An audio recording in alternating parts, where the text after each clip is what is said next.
جب آپ جاتے ہیں بریک ہوتی ہے.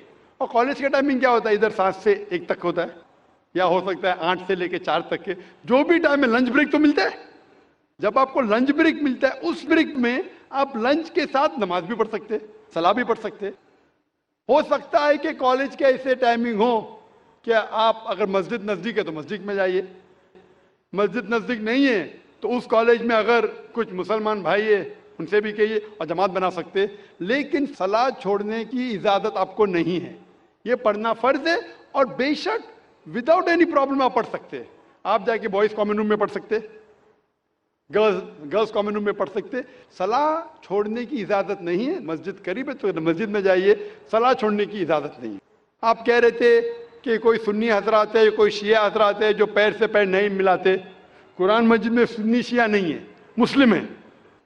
مسلم اسے کہتے ہیں جو اپنی زندگی اللہ کے حکم اور فرمان کے مطابق بسر کرتا ہے. جو انسان اپنی زندگی اللہ کے بتائے ہوئے راستے پہ چلتا ہے اسے کہتے ہیں مسلم. تو جو آدمی نماز پڑھتا ہے, میں نے آپ سے ذکر کیا, اللہ سبحانہ و تعالیٰ کم از کم 12 جگہ کہتے ہیں قرآن مجید میں اطیعوا اللہ اور اطیعوا الرسول, obey Allah and obey the messenger. سورہ نساء سورہ نمبر 4 آیت نمبر 59 اور 12 جگہ کا ذکر میں نے کیا. ہمیں اللہ اور اللہ کے رسول کی اطاعت کرنا چاہیے. اور اللہ کے رسول فرماتے ہیں کہ آپ اس طرح نماز پڑھو جس طرح آپ مجھے نماز پڑھتے ہوئے دیکھتے ہیں. یہ حدیث بخاری کی کتاب الاذان کی چیپٹر نمبر 18 حدیث نمبر 604. اور پھر سے دہرایا گیا صحیح بخاری میں جلد نمبر 9 حدیث نمبر 352 352. اور اللہ کے رسول فرماتے ہیں کہ نماز کے وقت, صحیح بخاری میں جلد نمبر 1 کتاب الاذان چیپٹر 75 حدیث نمبر 692, کہ جب آپ نماز پڑھتے ہیں, حضرت انس فرماتے کہ ہم صحابہ کے کندھے ملتے تھے دوسرے صحابہ کے کندھے سے, ہمارے پیر ملتے تھے ہمارے صحابہ کے پیر سے. اللہ کے رسول فرماتے, سنن ابو داؤد میں صحیح حدیث ہے جلد نمبر 1 کتاب الصلاح چیپٹر 245 اور حدیث نمبر 666, اللہ کے رسول فرماتے کہ بیچ میں جگہ مت چھوڑو, جگہ کو کم کرو اور شیطان کو بیچ میں مت آنے دو. اس کا مطلب ہمیں کندھے سے کندھا ملانا چاہیے. جو انسان اپنے آپ کو مسلمان کہتا ہے اور کندھے سے کندھا نہیں ملاتا ہے صلاح کے وقت, اور پیر سے پیر نہیں ملاتا ہے, وہ اللہ کے رسول کی نافرمانی کر رہا ہے, وہ صلاح صحیح طریقے سے نہیں پڑھتا ہے. تو شاید ان لوگوں کو یہ اللہ کے رسول کی حدیث کے بارے میں پتہ نہیں ہوگا. تو ہماری کوشش ہے کہ ان مسلمان کو بتائے کہ اللہ کے رسول کی حدیث ہے کہ کندھے سے کندھا ملاؤ, پیر سے پیر ملاؤ, نماز پڑھتے وقت یہ فرض ہے. ہوپ دان سے کوشچن. جی مائک نمبر 2 پہ. سر میرا نام پرنو نائک ہے اور میں مرچنٹ نیوی میں کام کرتا ہوں. میرا سوال یہ ہے کہ اکارڈنگ ٹو قرآن یہ کہا جاتا ہے کہ جب قیامت کا دن آئے گا تو اس وقت اللہ جب سب کو پھر سے اٹھائیں گے تو کہا جائے گا کہ اپنی قبروں سے اٹھو. تو ہم ہندوؤں کا کیا ہوگا, کیونکہ ہماری تو کوئی قبر نہیں ہوتی. بھائی صاحب کا سوال ہے کہ وہ کہتے ہیں کہ قیامت کے دن جب اللہ تعالیٰ واپس سے ہمیں دوسری زندگی دیں گے تو کہیں گے اپنے قبروں سے اٹھو. ہندو بھائی صاحب پوچھے کہ ہندو لوگ تو قبر میں دفنائے نہیں جاتے, ہندو بچے دفنائے جاتے نا. ہندو بچے ہندو مذہب میں چھوٹا بچہ ہے اس کو جلایا نہیں جاتا, اس کو دفنایا جاتا ہے. پھر بھی کئی مسلمان ہیں جو ڈوب کے مرتے, جو جل کے مرتے, ان کو بھی دفنایا نہیں جاتا ہے جن کی ہمیں ملتی نہیں. یہ جب اللہ تعالیٰ کہیں گے کہ پھر سے ہم زندگی دیں گے, ضرور نہیں کہ آپ قبر میں سے لے آ جائیں گے. جو بھی انسان مر چکا ہے اس کے نئی زندگی دی جائیں گے. قرآن مجید میں اللہ تعالیٰ فرماتا ہے کہ اللہ اس میں جان ڈالیں گے, پھر موت دیں گے, پھر سے جان ڈالیں گے. تو اللہ جان ڈالیں گے, چاہے وہ قبر میں ہے, چاہے جلایا گیا ہے, چاہے ڈوب گیا ہے, جو بھی حالت میں ہے اللہ اس انسان میں پھر سے جان ڈالیں گے. اور اللہ تعالیٰ کو جان ڈالنا بہت آسان ہے, چاہے آپ دفنائے گئے ہیں یا چاہے جلا دیے گئے. اللہ تعالیٰ فرماتے جب غیر مسلم کے اعتراض کرتے اللہ سے اور اللہ سے پوچھتے ہیں کہ جب آپ دفنائے جائیں گے اور قیامت کے روز جب انسان اٹھائے جائیں گے تو اللہ تعالیٰ ان کو ہڈیاں کو کیسے جوڑیں گا؟ جیسے آپ پوچھ رہے نا، اللہ تعالیٰ جو قبر میں ان کو اٹھائیں گا، ہم قبر تو نہیں گئے، تو لوگ پوچھتے ہیں، قرآن مجید میں کا ذکر ہے سورہ قیام میں، سورہ نمبر 75 آیت نمبر 3-4 میں، کہ اللہ تعالیٰ ہڈیاں کو کیسے جوڑیں گا؟ تو اللہ تعالیٰ فرماتے ہیں اللہ ہڈیاں کو ہی نہیں جوڑ سکتا ہے، آپ کے انگلیوں کے پور پور کو جوڑ سکتا ہے، انگلیوں کے پور پور۔ آپ سوچتے ہیں اللہ تعالیٰ کیوں کہتا ہے کیا انگلیوں کے پور پور کو جوڑ سکتا ہے؟ آج کی سائنس یہ کہتی ہے، سر فرانسس گولٹن ایک سائنٹسٹ ہے جو سن 1880 میں ایک ڈسکوری کیے کہ فنگر پرنٹنگ میتھڈ، کہ دو انسان کروڑوں لوگوں میں بھی ان کے فنگر پرنٹ یکساں نہیں ہو سکتے، تو اللہ تعالیٰ فرماتے ہڈیوں کو تو چھوڑو، میں آپ کے انگلیوں کے پور پور کو اکٹھا کر سکتا ہوں اور ہو بہو ویسے پیدا کر سکتا ہوں۔ تو اللہ کے لیے پھر سے جان ڈالنا بہت آسان ہے، چاہے وہ انسان دفنایا گیا ہے یا جلایا دیا گیا ہے یا ڈوب کے مرا ہے، اللہ کو پھر سے جان ڈالنے میں، چاہے وہ مسلمان مرا یا ہندو مرا یا عیسائی مرا، اللہ کو جان ڈالنے میں بہت آسان ہے، کن فیکن، اور پھر سے ہمیں نئی زندگی دی جائیں گی اور پھر حساب کتاب کیا جائے گا، اور حساب کتاب میں اگر آپ اللہ کے احکامات پہ عمل کیے تو انشاءاللہ آپ جنت میں جائیں گے، اس دنیا کے امتحان میں سفلتا پائیں گے، لیکن اگر ان کے احکامات پہ آپ نے نہیں چلے، ان کے مطابق نئی زندگی بسر کرے تو آپ اس زندگی میں سفلتا نہیں پائیں گے۔ Hope the answer the question. Mic number 3 سے میں کوئی غیر مسلم بھائی ہوں؟ بیکسن جارج، اور میں اسٹوڈنٹ ہے۔ سر ایکچولی یہ ریلیجن ہونا ہی نہیں چاہیے میرے خیال سے، تو یا تو بہت سارا وار ہوتا ہے، آپ نے بولا بردرہوڈ ہوتا ہے، تو ایکچولی یہ ریلیجن نہیں رہے گا تو یہ بردرہوڈ ریفر نہیں رہے گا، ہیومینٹی رہے گا، نہیں تو وار بھی نہیں رہے گا، تو ریلیجن ہونا ہی نہیں چاہیے کانسیپٹ۔ ریلیجن کیوں ہوتا ہے؟ کیا آپ ہیلپ کریں گے اس کے لیے؟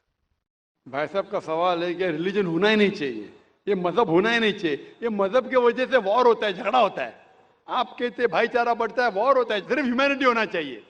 بھائی صاحب نام کے بیکسن جارج۔ کون سے مائکروفون پہ؟ ہاتھ اوپر کریں گے؟ جارج بولیے سر۔ پیچھے والی مائکروفون۔ جارج بھائی صاحب سے پوچھوں گا، یہ کہتے کہ مذہب ہونے کی وجہ سے لڑائی ہو رہی، بھائی صاحب کیا میں آپ سے لڑ رہا ہوں؟ بھائی صاحب نہیں نہیں کیا میں آپ سے جھگڑ رہا ہوں؟ نہیں سر۔ ہاں کہ نہیں؟ نہیں سر۔ آپ سمجھتے میں مذہبی ہوں؟ ہاں سر۔ ہوں نا؟ تو میں کیا آپ سے لڑ رہا ہوں؟ جو صحیح مذہب کو جانتا ہے، سچا مسلمان ہے، وہ عام طور پہ جھگڑا نہیں کرے گا، کیونکہ قرآن مجید کی آیت ہے سورہ مائدہ کی سورہ نمبر 5 آیت نمبر 32 میں لکھا ہے کہ اگر کوئی بھی مسلمان، چاہے مسلم ہو یا غیر مسلم ہو، اگر کسی کا قتل کرتا ہے، چاہے مسلم یا غیر مسلم کا، بنا کوئی وجہ کے، قتل کے بدلے قتل، یا اگر اس نے اس زمین پہ if he has caused corruption in the land، ان دو وجہ کے علاوہ اگر کوئی انسان دوسرے انسان کا قتل کرتا ہے، گویا کہ ایسے ہے کہ سارے انسانیت کا قتل کر رہا ہے۔ میں آپ کو ایک مثال دوں گا، جب میں نے لیکچر دیا تھا ٹیررزم مسلم مونوپولی، تو اکثر جیسا ہمارا سیشن ہوتا ہے کہ غیر مسلم کو پہلے چانس دیا جاتا ہے، تو جب میں کہہ رہا تھا اسلام کے بارے میں، اسلام کی کیا رائے ہے دہشت گردی کے بارے میں، جہاد کے بارے میں، تقریر کے دوران میں مثال دے رہا تھا کہ مسلمان ٹیررسٹ نہیں ہوتے اکثر، اور اسلام مذہب ٹیررزم کے خلاف ہے، دہشت کے خلاف ہے۔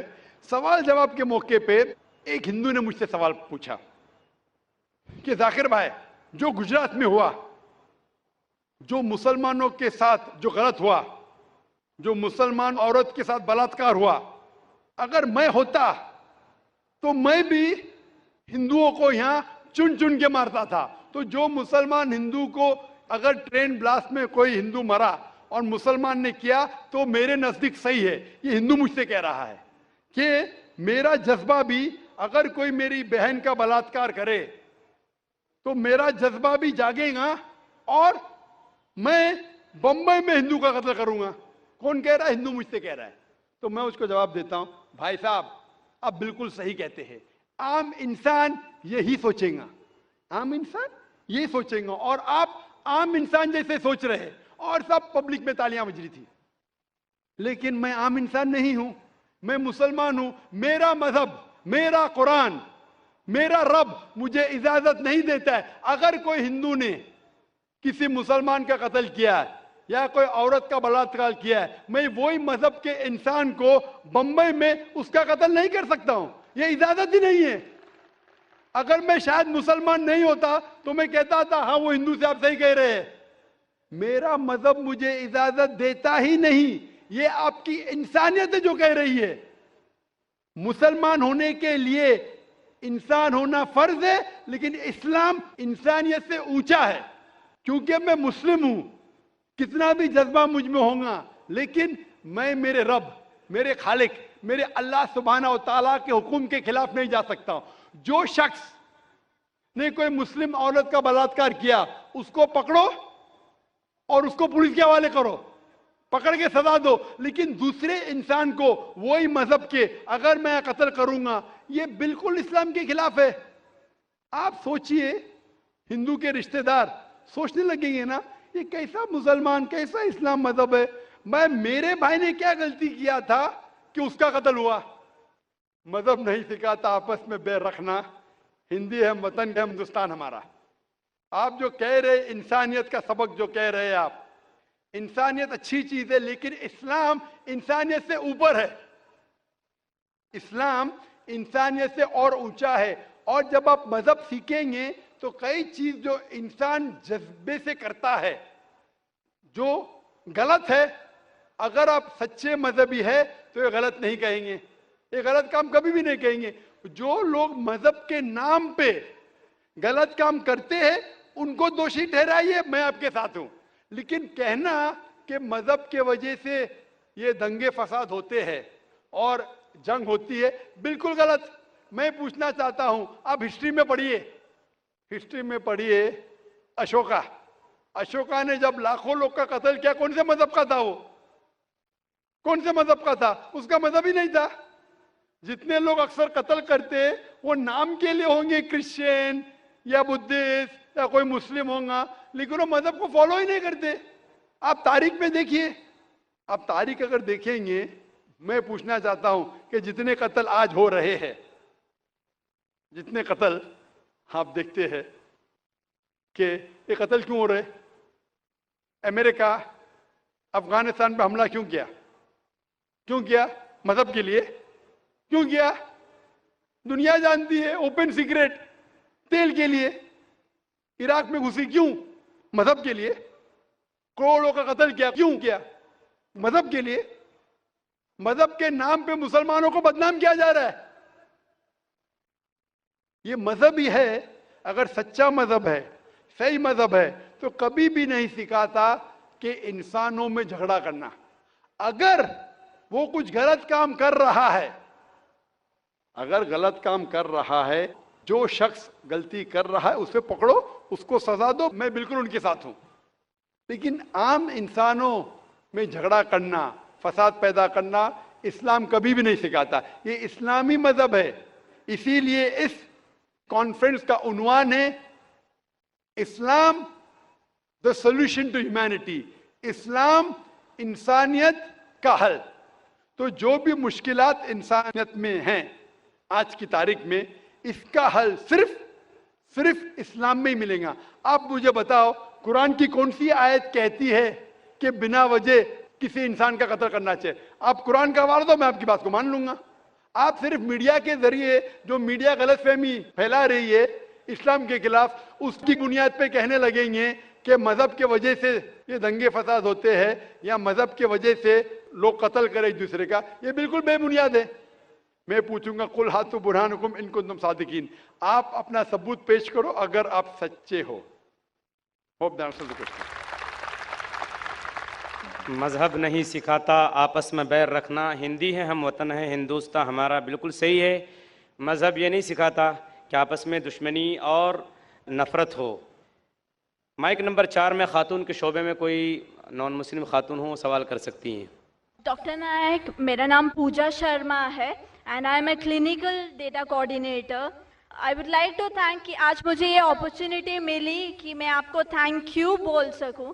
میں آپ کو پچھلے 1-1.5 سالوں سے فالو کر رہی ہوں اور میرے اندر جو مسلم اور اسلام کے لیے کچھ غلط فہمیاں تھی،